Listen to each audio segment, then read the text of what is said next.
Good afternoon, everyone. Today we are joined by the writer, director, and producer of the film, मैं actor नहीं हूँ. Thank you so much, sir and ma'am, for doing this. And congratulations as मैं actor नहीं हूँ is running in theaters. I would love to start with one of my personal experiences. So it's been 2 months where one of my friends shared your reel where there was this casting call. You asked, it was Gupshup with a Stranger. I very much remember making that, and sir, while watching that, I came across a lot of layered performance because it wasn't thought of.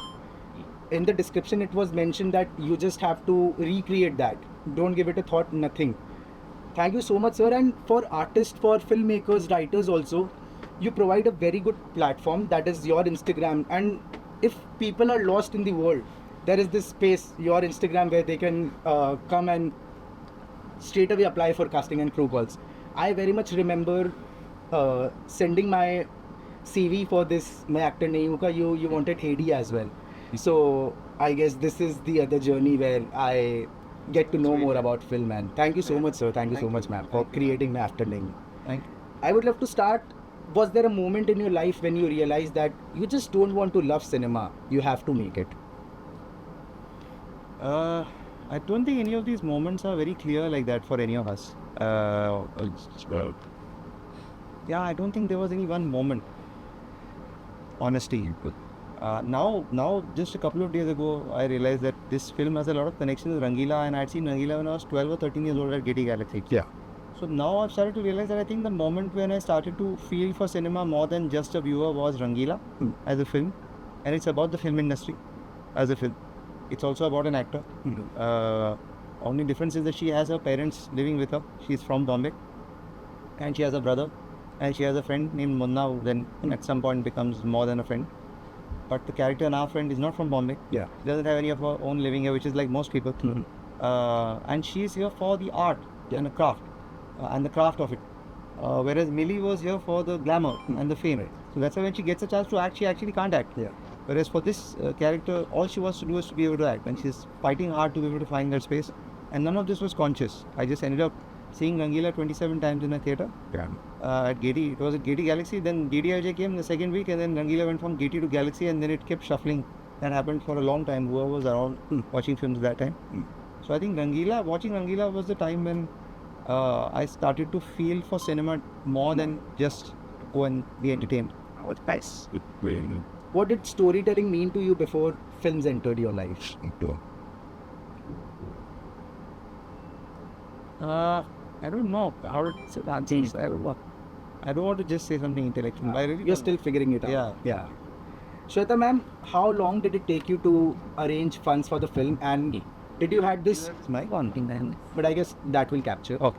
So how long did it take you to arrange the funds for the film, and did you had this distribution strategy already in mind before commencing the shoot? Oh no, it started off as a passion project. We met, as he said in the past, how we met Nawaz Saab was just coincidental. Once that happened, the meeting went so well. In the first meeting, we spent 5 hours just chatting with him and just generally chatting. It was not pitching the project. It was just meeting face to face and just having a conversation about life, about cinema, about our ideologies. And 45 days later, he had the schedule, the time that we needed, and we were actually shooting in 2 countries 45 days later. So you can imagine the time that was there. But at that point, it was just getting into and making the film, and the challenging task of actually making his decision to shoot it live. So we were just figuring all that. Yeah. So the distribution strategy and all that comes much later. It was about making a good film and getting it all right. That is what we spent that initial time in. I think we are in theatres now, and I don't think we have a very strong distribution strategy even now. Just get the film out, and that people will slowly start coming. But sir, word of mouth, it's spreading like everyone. Yeah, as of now. Yeah. For aspiring filmmakers, what advice would you give on actually making a film and cracking the release? I think that filmmaking is a fool's game. It is. So there's no way to strategize it. I think we grow up with our parents and society around us in general. Let's say society more than parents. You grow up in this environment where you feel this need to have a bank balance. You feel this need to secure yourself financially. It's a catch-22. We can't keep telling people to follow their passion only so that someday they'll end up with a health crisis and don't know what to do with it. But unfortunately, with artists' life, it's very difficult to walk on it without seeing things like that. And so I would just say, make the film you want to make, say what you really want to say, and then figure it out one day at a time. It's very, very difficult to have.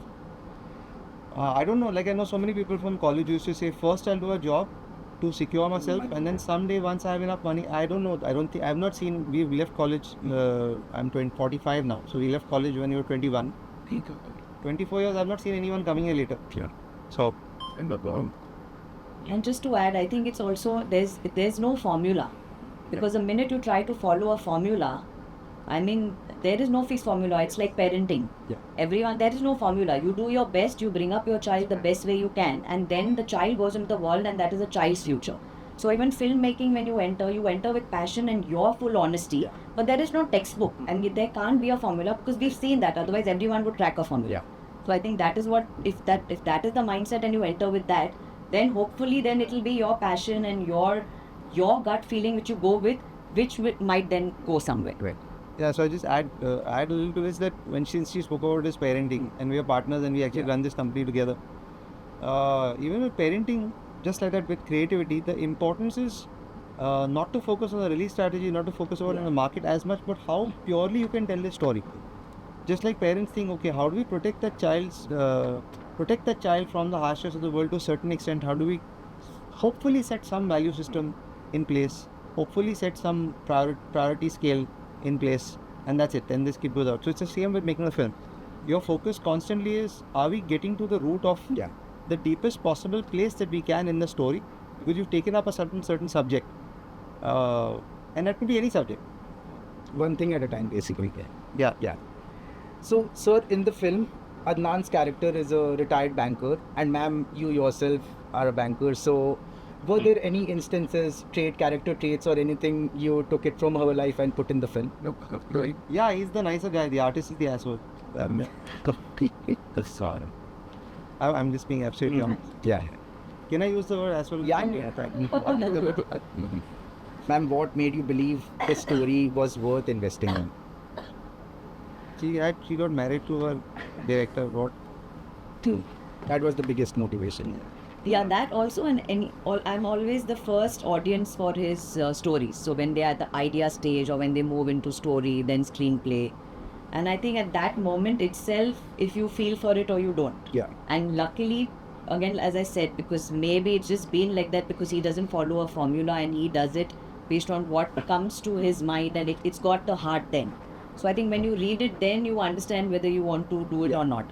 So I think, and that just comes naturally. Again, it's not a planning. Yes. When you read it, do you feel emotional as an audience reading it? And then that's where the connecting with starts. that. Yeah. Yes. Do you connect with it? Yeah.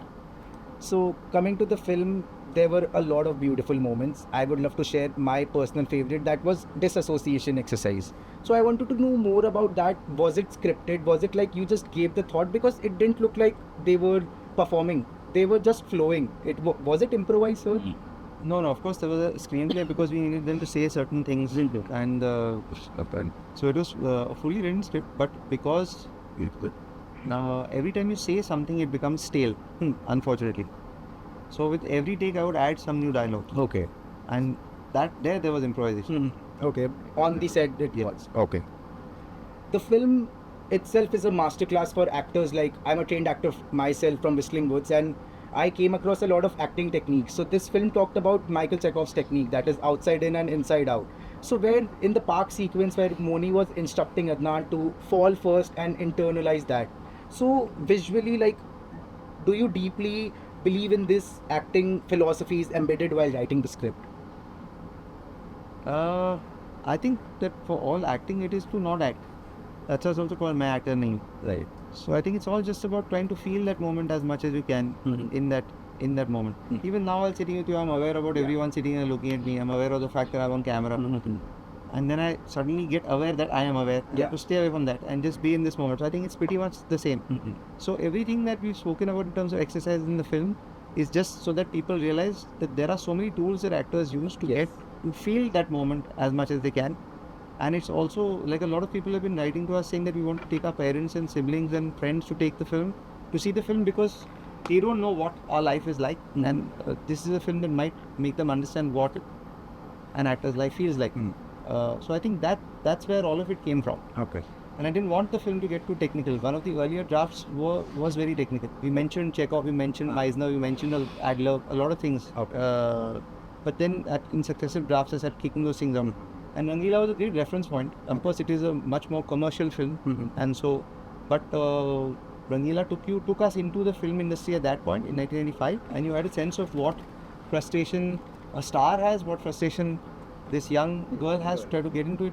But they didn't make it technical, and they let it be. Of course, our film is not as much fun as Rangila, definitely, because we weren't aiming for that. But I almost feel like now, in retrospect, it's like Mo Ni and Me Li. Me Li is the lighter sound. Mo Ni is the slightly. It's actually the. And so Mo Ni is like a darker version of Me Li. He was there for the acting and. Yeah. Good. So you talked about Riyaz in the film. What's one non-negotiable an actor should inculcate in their day-to-day life? Because for musicians, it's easy. They can do it in Tanpura, they can do Sargam practice and everything, Alap they can take. But for actors, what do you want to have it in their bank to practice every day? Since I'm not an acting coach, I should think that half an hour of meditation should help an actor more than anything else. Since if you're saying that being in the moment is the most important thing, Yes. I think 30 minutes of meditation every day would be the best thing for an actor. Yeah. And other than that, of course, I feel feeling things, just being in that moment more and more. And a lot, since now we worked with Nawaz, he puts his phone off. So when he's on another film and we have to get through to him, we can't for a long period of time. So I think in some sense disconnecting from a lot of, that's why a lot of actors and artists are not very functional as in relationships or in family life necessarily. Because there's unfortunately a certain amount of disconnection. I personally don't want that. That's how I live out of Bombay also 6 months a year. Oh. I live in Frankfurt where the film is shot. Because I'm afraid of that. I'm afraid of becoming so dysfunctional in terms of relationships that then I'll be a very good artist and then I've really fucked up my personal life. That's a fear. But so I think everyone's figuring that out. Yeah. So you mentioned just being in the moment. So that's Eric Morris' technique, just flowing, like not expecting anything, just flow. So you shot conversations across continents in real time. How challenging was it technically and everything? So first we ended up doing that because we were trying to find a filming technique that was in service of performances. And so when we were at film school, we were always taught to or asked to think about a filming technique, what choices with filmmaking to do with the subject. And so since the film was about performance and becoming an actor, we thought that shooting it live and them actually being on a video call throughout the film would help their performances. And it did, because like in a performance, there's a lot of, first of all, I don't know what I'm going to say. Yes. Neither do you. You know what you're going to say, but at least there are questions. But I have no idea what I'm going to say. And to have that flavor, you have to change dialogue every time, in every take, and also really do it live. So for example, if there's a scene in which he is in Frankfurt going from Zudbanov to Messe, which is an area in Frankfurt, and she has to go from Jogeshwari to Maim because Maim the network breaks. Then she has to go back from Maim to Jogeshwari for the next take. He has to go back from Messe to Zudbanov in Frankfurt. And this we had to do 22 times. And the scenes are also 17 minutes each. Yeah. So that was, I think the challenge was, one was network, of course. So the 80s had to go and check.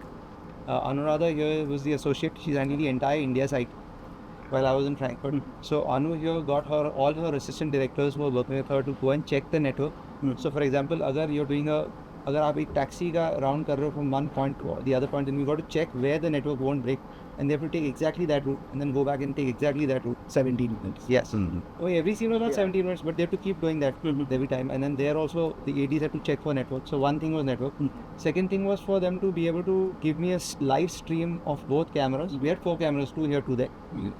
So the main camera from both places had to give me a live stream of the frame. So I had 2 iPads and I had to sit with those 2 iPads for the entire shoot and see the film in my head and in as much as I could. That was the technical challenge. 2 iPads, 2 headphones. Because he was listening to the dialogue also from there, from here. And then we were dealing with extreme weather. Because Frankfurt at that point forgot about that. It was in the range of 2 to 8 degrees. Oh. And here in Bombay, it was 35 above. So we were dealing with extreme weathers and time difference. So there we were starting at 7 a.m. because it's about 4 hours difference. So that's already about 11 o'clock here. And since it's a film across a day, that time was changing through. So we started off with there at 7 a.m. while here it was about 11. Then as the day moves there, it became afternoon, here it became night. Yeah. Because the film is actually one day, so it had to cover those time differences. So yeah, technically it was very crazy dealing with all this. But the outcome. Yeah, we had a day when the cameras got shut here. They went off because of the heat. And then Nawaz Saab couldn't understand why we taking so long, because he was in 2 degrees with wind factor at the river side. इतना time क्या लगेगा? So वहाँ camera बंद हो गई. They had to take the cameras to an AC room to cool it off for 2-3 hours, and only then we could start. Outdoor somewhere to get an AC. Yeah. When was it shot, sir, the film? 2023 March. Yeah. So, sir, you mentioned that this train sequence, it took 22 takes. तो sir आपने सोचा नहीं कि ये इतना challenging हो रहा है, and we just have 33 days to shoot the entire film, तो इसके बदले कुछ और आइडिया ला सकते, कुछ और स्ट्रगल दिखा सकते कि why you wanted to stick to this train sequence? It was beautiful by the way, but just out of curiosity I am asking. Because artist बहुत लॉजिकल नहीं होते यार, अनफॉर्चुनेटली. मैं क्या जवाब दूंगा ऐसे? सर 33 days ही है ना खाली हमारे पास, तो full film. And yet the thing is you get, because like in theatre you can do so many shows of the same play. Right. So you can fuck up once in a way and it's okay, no stress. But with film, like if the sound of my film is not good from 10 years ago, I still get insulted on Letterboxd for it. Oh. So the only person who's going to catch that thing like a dog and not let it go is the filmmaker. Because तो गाली जो पड़ेगी वो 100 साल तक गाली पड़ेगी. Etc. क्या करें? We online it's become even more dangerous. So yeah, at that point you're like, let's just get it right, no matter what. Yeah. I noticed in the film that when Moni and Adnan, they were in the conversation, so when she was getting irritated and she was continuously hanging up the call, the camera stayed with her. So sir, as a viewer, I expected कि एक दो जगह अदनान के reactions हो सकते थे कि मैं तो innocently चाहता हूँ ना सीखना, तो क्यों irritate हो रही है वो? तो what was the idea behind that the camera stayed with Moni? No, all it kept staying with. But mostly sir, the terrace वाले sequence पे everything it stayed with Moni. Equal था. Okay. Equal. Very often, like he says, "Arey, ये तो बंद हो गया." So you're with him. Okay. So there are moments. There's also what happens is, because we come in with our own past and you're also a sponge. You're also a human being who's coming in with his own past, his own childhood, his own. So you start to get preferences over time between one of the two characters. And I've seen this very often with this film. Someone who's coming in from the corporate side starts to think that we are spending more time with Adnan. Yes. Whereas someone who's coming from the art side starts to think that we are spending more time with Moni. But it's also where you're coming from. Yeah. Ma'am, what skills are essential for surviving as a producer today? Wow. Again, I don't think there's a textbook, but personally, if you ask me, I would say it might sound repetitive, but I think it's very important, and that has been my journey, is focus on the content and what connects to you. Because if you try to focus on something that has been successful and try to bet on that, I mean, there's no novelty in that. Yeah. So we've seen whether he talks about Rangila, or we talk about Satya, or we talk about any of these films which have Masan, we talk about Lunchbox, like all of them, which Queen.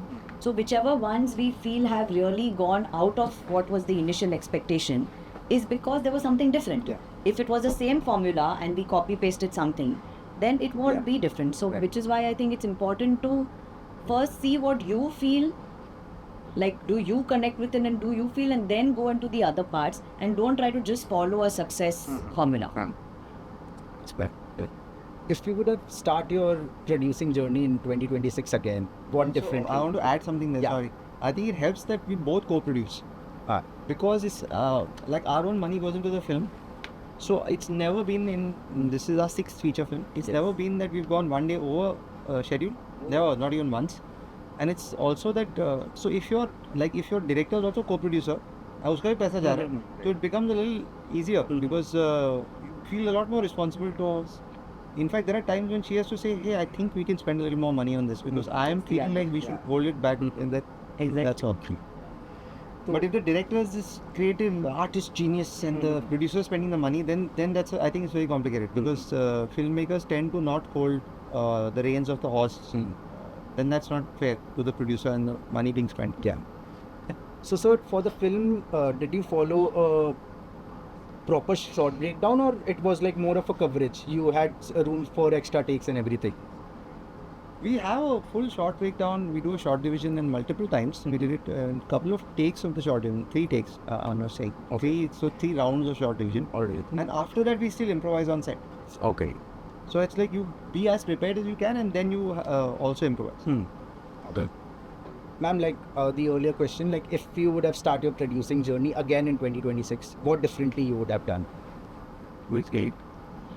I don't think anything different. Okay. Stick Because to as he said, if you see the filmography and I mean, we've produced our own films. Yes. So it's not that it's been outside projects, and all of them have had at that point had a reason, or had something that he had something to say, and so we made it. Yeah. So I don't think we would choose differently in the filmography.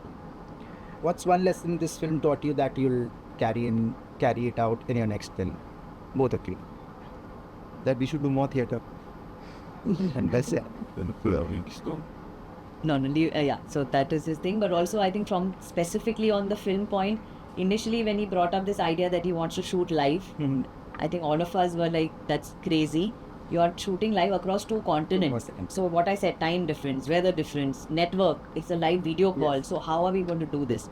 So I think the film at the end taught us that sometime these crazy ideas that come in, if you're able to execute them, then the outcome is beautiful. Yeah. So don't shy away from these challenges, but see how we can make it work. Because many times just by reading it on paper, you will step back.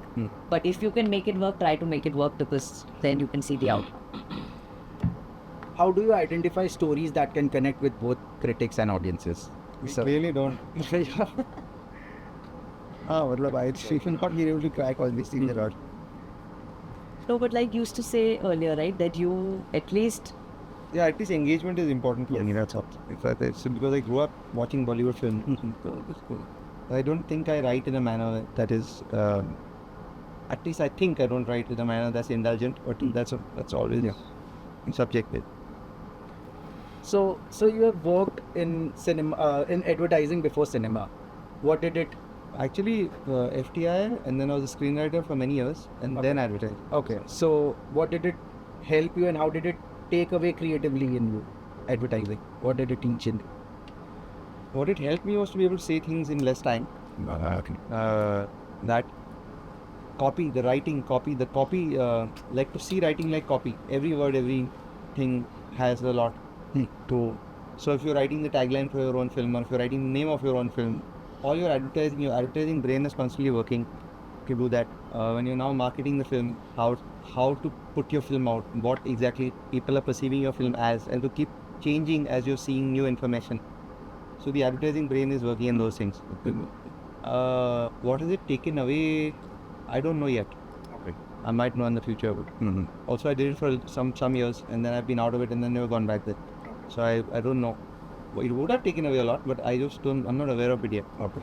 So FTI happened, and then you worked with scripting. I worked as and a then writer for a while. advertising. Okay. So how do you direct actors emotionally? Do you believe in heavy rehearsals, or you give them liberty, freedom to improvise or spontaneity? Never done a rehearsal, but we've done workshops. Okay. Yeah. Workshops of 3 days, 5 days. Yeah, 4 to 5 days. Sure. Workshops are just for example, if in like a film like Tota Pataka Item Mal, which is on Netflix, there's 4 women who meet as strangers, but they have to fight this one man together. It's like this thing, also in some sense fighting patriarchy. So we did a workshop because those 4 women had never met each other. Okay. So we did a workshop for them to get to know each other better, and then so things like that. But otherwise, like Tikli and Lakshman was a film where sex workers have been working together and they form a cooperative, but they've known each other for very, very long. So then we did a workshop so that those people get to know each other. Or in My Actor Nahi, there's a first scene where Naveen Kasturiya and those people are chatting, right? Yasir Saab and Ayushi, and and so we got them to come home to the office. We served a lot of alcohol and we played Uno for 4 hours. Okay. They didn't know each other before that. And by the end, a lot of alcohol, everyone had a couple of drinks, and it's not like they were falling on the ground. But it's just that they had eased out. By the end of the night, after playing Uno and chatting we played code names. It just felt like they'd known each other for a long time. And they also good access, so they knew that they kind of understood the point of this night is to develop a base level of friendship. And that was there. The next day between them, there was a lot of warmth, and so that no icebreaker. Yeah, that's Yeah. You studied at Film and Television Institute of India. How did FTII help you, and what do you think how did it help filmmakers in general? You start to think of film as purely as or in as pure terms as a painter looks at painting. And that's very difficult in Bombay because you're constantly thinking about the commerce of it and exactly you said the strategy of it. Whereas in film school, you are especially in FTI because it's subsidized. I think my entire fee that time, my parents were must have been about 75,000. So you can just imagine. And then there were some 5,000-6,000 people who applied for 8 seats. So I think that environment makes you look at it in a very personal, in a very artistic form. Whereas when you come to Bombay, there's the pressure of commerce in every thought. And so their film school really helps, especially government subsidized film school, because you don't have that pressure of commerce and yet you're not. So there's a ghetto that has good and bad things. But the good things are that you are there for some years in that ghetto, and food is not expensive, life is not that expensive. It's a protected environment where you can really fully immerse yourself into that art form and feeling for it. I think that Even make mistakes there as well. lots of mistakes. Yeah. The more mistakes actually you make, I think those filmmakers who make great films at FTI, short films, many of them didn't end up becoming filmmakers outside. But a lot of filmmakers who made very experimental short films there, which were seemingly at that time making a lot of mistakes, have become really good filmmakers outside. So there's this debate in the industry that whether one should join film schools or not. What's your take on this? It's very subjective, but I totally recommend film school because I think that it's in anything training is a good thing. You can always throw it out of your mind after you've learnt it and it's assimilated it fully. But I think I think our cinema here is where it's at because no one takes it seriously as the same for that's what I feel. I think that because the reason you should go to film school is because for some period of time, at least in your life, you should be able to just make a relationship with the art form and not bother about everything else, including your survival, your life, your bank balance, oh my God, I've become this old and I still have to deal with all that. On my 40th birthday, I started crying and said I'm a failure. So I go through this like everyone else. We all have this in our own life. I'm sure you go through your own things, right? I just happen to be talking about it in an interview. But some space to just develop a relationship of love with that art form, aside from the pressure of your own life and society and everything. That I think film school gives you, and that's why which film school? Because just film school doesn't make any sense. If I came to a film school where I'm paying 1 crore, I already have the pressure of recovering that in my mind. Yes. Right? That's the problem. Ma'am, how important do you think film festivals play a major role in distribution for the film? I think festivals have been a good way to, because before you bring it to your own audience, which of course is the final aim, it's also to see how it resonates, because again it depends on the kind of films. But if you made some film which you think is relatable to human beings anywhere and it's not specific to a particular any particular country or anything, because even if you make something which is very deeply cultured here, if it has a human story or a human connect, it will connect to people everywhere. So I think that is something nice that we've experienced in our festival rounds, that people, whatever the story is, whichever of the past ones, which may be either subjects which are like Not Today, for example, a suicide prevention story, it is relatable. It's relatable across the world. Or even like Tikli and Lakshmi Bomb, which was totally like based here, but people could relate to it. So I think that has been a beautiful experience, and which is why festivals play a great part in that, because you get to see the reactions of audiences who are completely different from your culture, but they still come out. Like even with this film, people came out crying in New York and in California, and these are non-Indians. And they're not actors. Non-Indians, not actors, but came out crying, feeling for it because they connected at a human level. So that has been a great experience with festival, and which is why it's helpful to just get to see how far your film and your subject reaches. But also from a network point of view, like our film Not Today has been playing in Spain for 4 years now on their platform. It's called Filmin. It's like a cross between Netflix and Mobi in Spain. It's also playing on Canopy in the US. Canopy is a service that goes to colleges all across the US and universities. So these things also happen at festivals because you meet people from there. They are seeing your film and they're seeing that, oh, okay, people in Spain at a festival in Barcelona are also feeling so strongly for this film. So these things also happen outside. What are the 3 things a producer should take in mind before commencing a shoot? Never get involved with your director. I think pretty much, again, our thing will be it's because we work together. So it's not only we are both co-producers, so which is why. But the way our formula has happened is that there's a bound script. It's not that you're going in completely experimental. That has been our way. So I'm talking about our journey. So there's a bound script. There is proper short division done. And then you're open to improvisation, like he said. So those kind of things. So I think that definitely helps to, from a producer's point of view, reduce the surprises. Because imagine this film, if he wanted to do like he's done it live, and if we were not prepared, I can't even imagine the mess. So to be prepared, you have to know what you're going to do. There has to be a proper schedule that you're following. There has to be a proper budget that you're following, and then try to stick to it, because it cannot become that you overrun in terms of days, because then your budget goes crazy. You can't go that you overrun in terms of budget. So all of that, whether it is budget planning, whether it is schedule planning, whether it is your short division, your script, all of that has to be in order before you get it. Did we overrun on budget? No, we didn't. So sir, जैसे starting से tune हो गए थे आप लोग कि 1-2 दिन लगा थोड़ा 33 days में? What was the process, because it was live? So what was the वो आज ट्यून नहीं the film? मैं एक्टर नहीं हूँ. आता तो ये तो ट्यून बिफोर ही गया यार पे ट्यूनिंग कर क्या कर रहे हो नवाज साहब आए यू टॉकिंग अबाउट नवाज साहब Yes, this was the document also ये तो बड़ा पसंद question Nawaz Saab, and I think so. The thing is because he's been a star as such like that for where we come to definitely is a star because we've not made films with anyone. So we don't really get. We had a lot of conversations before we started the shoot, but we didn't know what the other person is going to do professionally at all till we reached the shoot, and we also shot the film chronologically. Yeah. Okay. So he met Chitra also on that video call. The first time I met her was on that audition, that Zoom audition that happens. He didn't know at all. He knew that this is the actor that's going to work with him, but he had not met her. I didn't want them to talk before this. And so even for Nawaz Saab and me, I think we got to know whether the other person is competent in this context only on that day of the shoot. There was no way to know that before. Someone had asked me, had you auditioned? I'm like, audition Nawaz? That I would have seen Faizo then. So long. No, but just to add, like he said before, there was a lot of conversation. So Nawaz Saab did come about a week, 10 days before. To get into the pace of Frankfurt, because India and Frankfurt, Germany, you can imagine the pace different. That pace is very cool.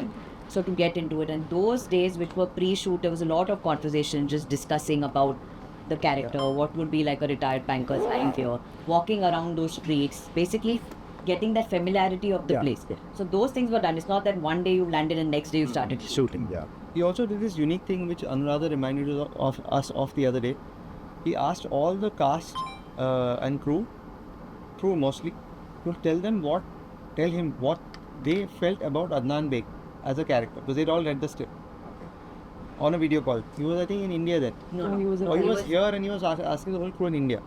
He was in Germany. Exactly. He was in Frankfurt. Correct. And he was asking the whole crew in India.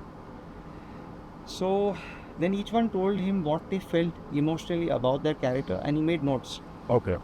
Then whatever he did with it. But when he came to the set, his score was 10 on 10 for me as a filmmaker. That louder acting, that score was. So I was very worried about that, because it can just be very stupidly fun.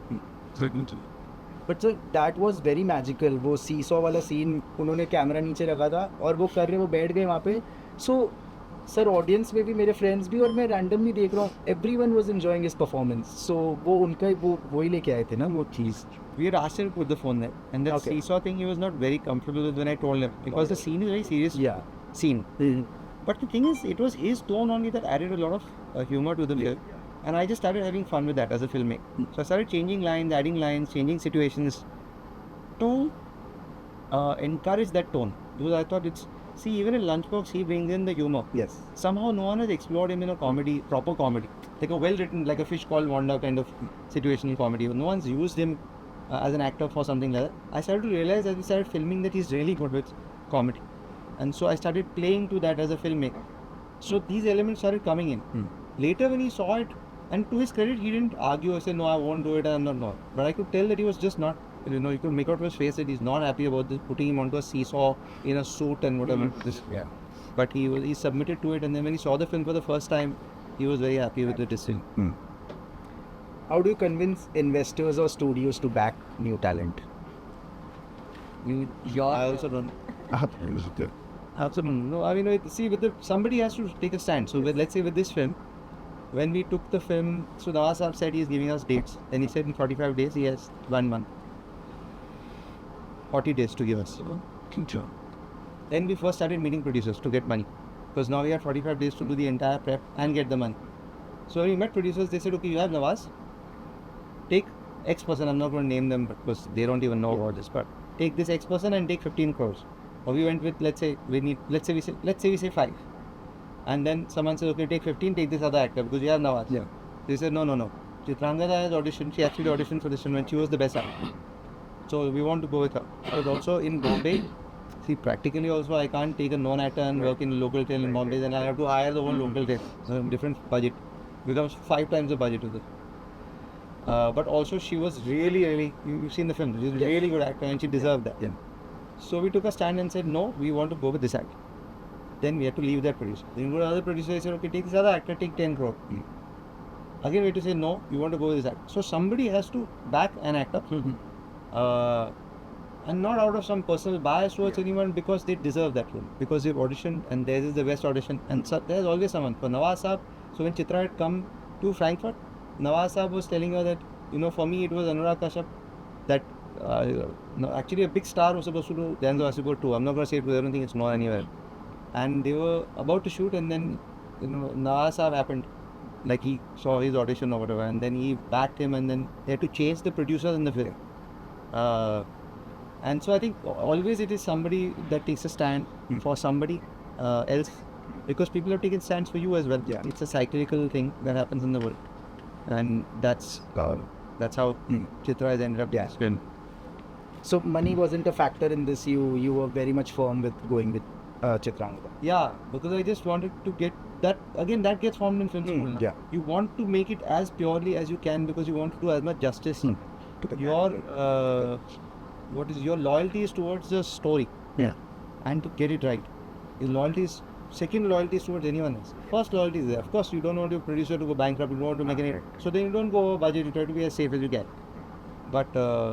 But there you see the artist overcomes the producer in me, because if I was a pure producer, I would have gone with the other star, and the film would have been out 2 years ago, and I would have made a lot more money on. Then you wouldn't have been so difficult for it.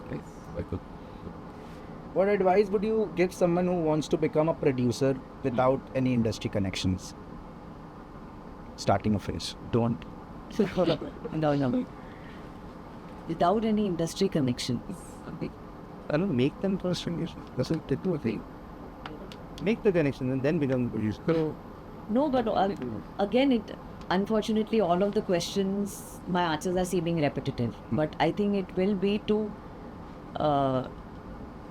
because if you're trying to get to connections and make it, then you will you may land up producing something which you may not believe in. So which is why the connections you make have to be with people who you see are actually either they are telling the stories that they want to say, or when you read something you really feel for it, then you get into it. So because it all depends why you're getting into this. If you're getting into this to just become a very successful famous producer, and so you make those connections and you do that is also a path that people can follow. It all depends where you're coming from. Whereas if you're coming from something where you want to get into this because you want to back or be part of projects where you want your name to be part of projects where you really feel for something, then your connections will have to go that way, where you then find someone who's either properly following their dream and they have a voice, or someone who's written something and you really connect with it and so you want to back it, and then you become a team and start going. It all depends on that. or you also make the film and then start making the connections because people see the film and they see merit in it, maybe. But I do think that you need to have. It sounds very strange to say connection, but you need to know people around to be able to put the film out. Right. We didn't know anyone when we started out, and we have paid a very heavy price in terms of money and profits, and we have over time. So I do think that it helps too. That's why you go to film festivals, you go for script funds, you apply, send a script to script labs. NFDC used to have a script lab in Goa. So you do all that so that you meet people from different. I think it's really helpful. So coming to the film, initially I was very confused that जब ये मोनी बोल रही थी अदनान को कि मुझे grills दिखाओ, window वाले ग्रिल्स दिखाओ, but in the terrace sequence it got cleared and such beautiful performance. Could you talk about the visual language, the relation between the grills wala orphanage? She was an orphan, right? So can you talk more about that? When you say visual language, explain a little more. Sir मतलब कि वो connection जो था उनके, वो उन्होंने बोला Frankfurt में मुझे वो देखना है. So what was the relation that उसमें जाके क्लियर हुआ टेरेस सीक्वेंस में, that performance? No, but because you're saying talk about the visual language, are you talking about the visual language of the film, or are you talking about just that part? That part. Okay, yeah.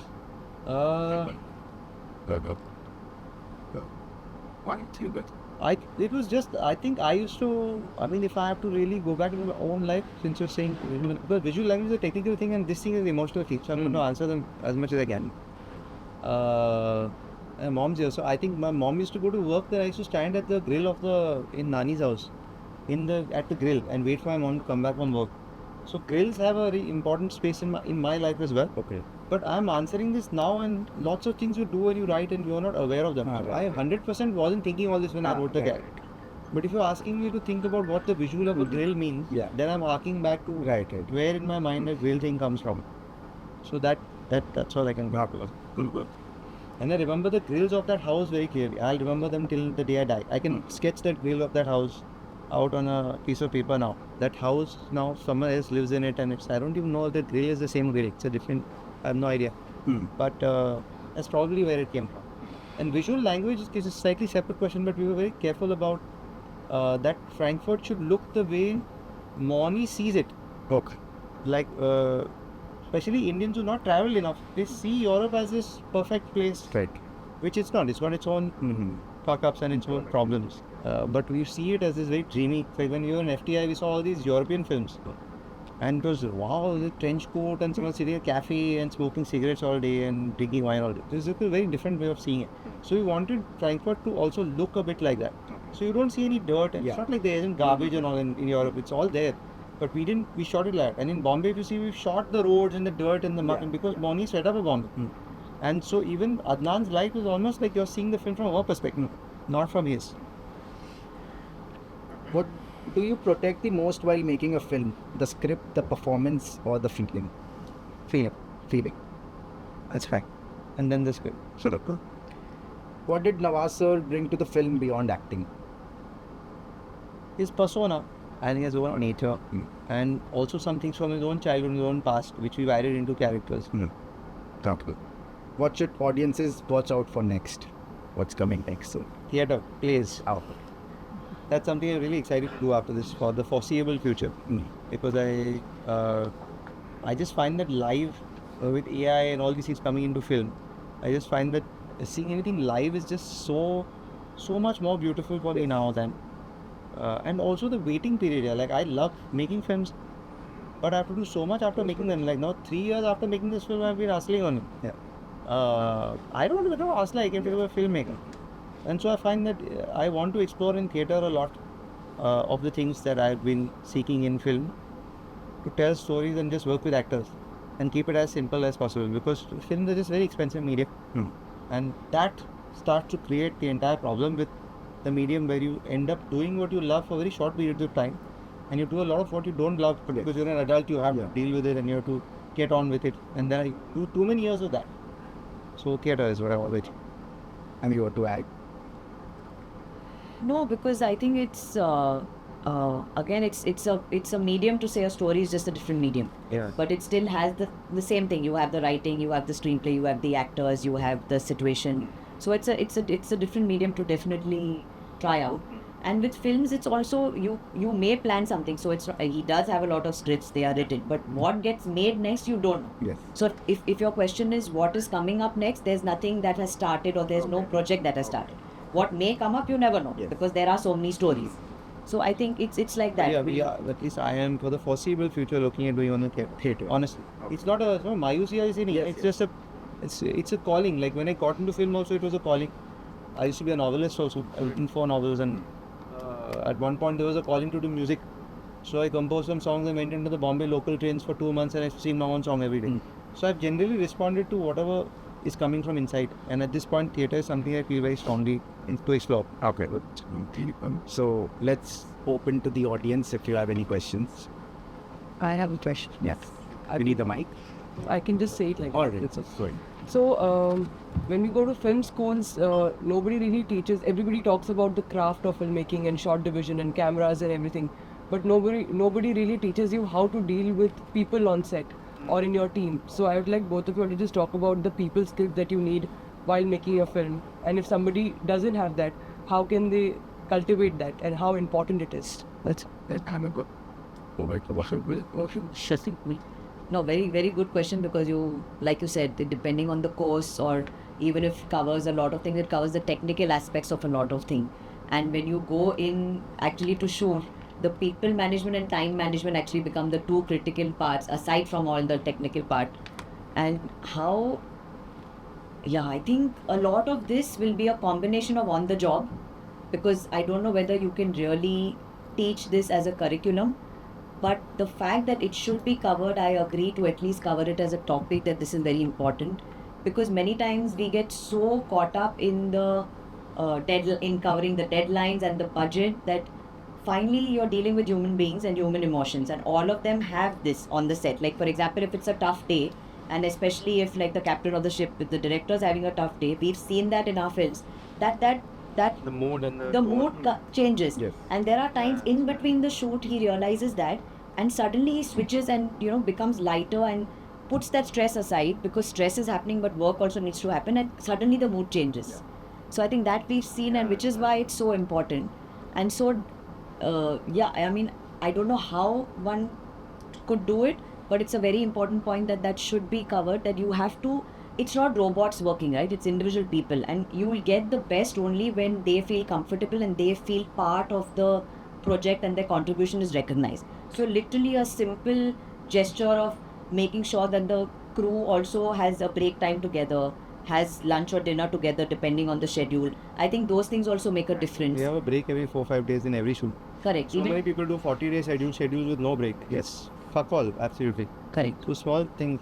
Also that for you, it is important that people are happy working with you. It's not like I am not an asshole at times. It's not like I have not lost my cool. But at the base level, is it important for you that people are happy working with you? If it is, then you will keep working through all those things. Working through, sometimes you're losing your cool, working through all those things. Like on one of my films, I went to a therapist and said, hey, in the last couple of days I've shouted a couple of times, I don't want that to happen. What do I do?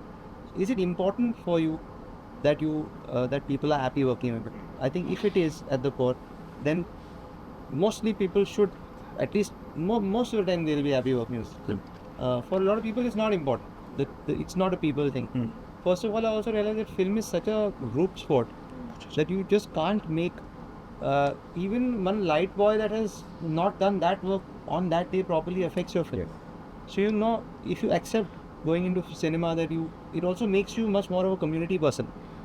If you really allow yourself to learn from films the lessons that cinema has to teach you as a person, community-minded behavior or having a certain spirit of community comes from filmmaking, because you realize that you need everyone, and they all have to see it as more than a job. Because we've got better work from people because they saw it as their own, then you can pay them 10 times more than that and they won't do that work. So that has happened. Nawaz Saab didn't take a rupee on this film. There you go. Just perspective, no? Like you have to just want to do that so badly that the money is not a motivator. Then you get the best work and people are invested, and then you get who they are also comes into every job, and the film just becomes this collaborative thing.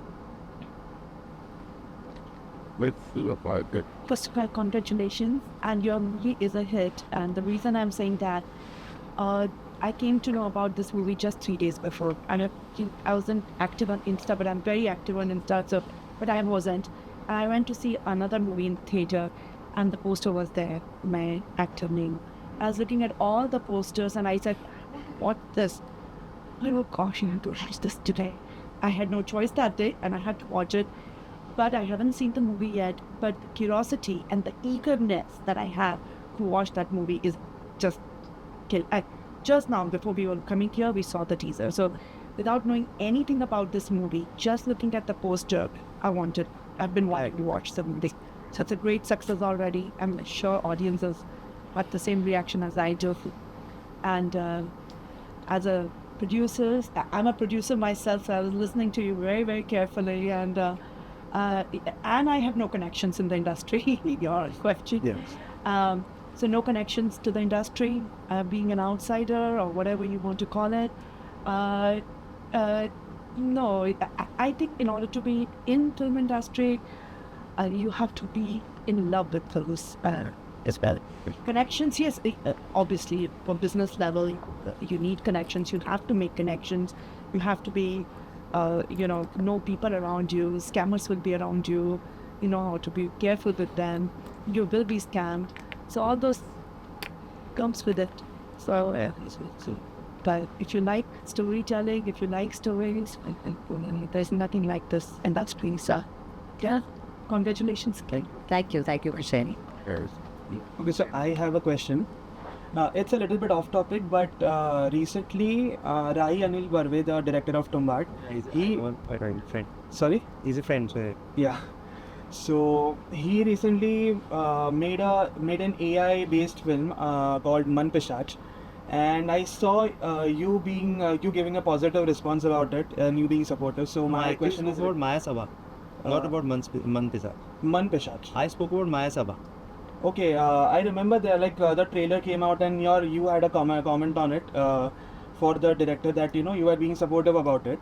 So my question is regarding that aspect, that do you what's your take on AI powered films, AI being used as a tool to make films? Do you support it or do you criticize it? What's your take on it? I'm not a fan at this point. Maybe my take will change as time goes. So I like working with actors, so obviously I'm not going to be a big fan. Right. And I'm saying I want to go into theatres. You already have my answer. Right. But let's say actors are acting and then that is being used to basically use as a motion capture, and then the scenes are being changed. Let's say somebody's making a Lord of the Rings in 2030 and they do the entire motion capture with the actor and then they turn it, like let's say Andy Serkis does the entire thing and then they turn it into Gollum. So it saves a lot of resources, and it not in terms of technology, not in terms of people. So it saves a lot of resources. What would you like me to say about AI? No, I am saying, would you what's your angle on AI? Do you support it? I don't care about it so much. Okay. Because the things I like doing have no connection with AI at all. Right. So it's not something that figures in my mind. Okay. It's like, what is my perception or what is my take on the newest model of the Rolls Royce? I have no clue, man. I don't know what was different between the last one and the new one. I have no idea. So it doesn't bother me. It doesn't enter my world. I make indie films.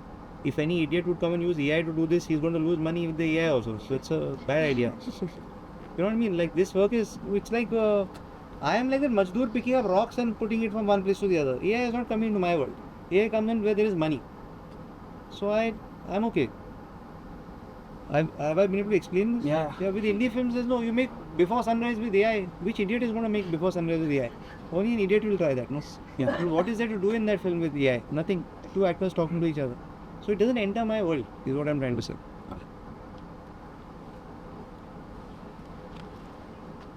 सबसे पहले तो आप दोनों को congrats. मैं जब हम film देखने गए तो चांदी ने पोस्टर देख के कहा कि मुझे फिल्म देखी मिले। मेरे लिए सरप्राइज़ ये था कि एक इतना अच्छा, एक ब्रिलियंट एक्टर नवाज़, और फिल्म का नाम है मैं एक्टर नहीं। तो जब आप शूट कर रहे थे तो उस मोमेंट पर एक थिन लाइन होती है कि ये एक्टिंग कर रहे हैं कि ये एक्टिंग नहीं कर रहे हैं, कैरेक्टर वो ओवरलैपिंग जब हो रही थी तो आपने उसको कैसे मैनेज किया होगा? क्योंकि वो एक्टर नहीं है फिल्म के अंदर, लेकिन वो एक्चुअली बहुत अच्छी एक्टर है। इसके बारे में कुछ मुझसे ज़्यादा मैनेज नहीं करना पड़ा था, वो नवाज है, अपना काम करते हैं, मतलब ऐसा बहुत सिंपल था।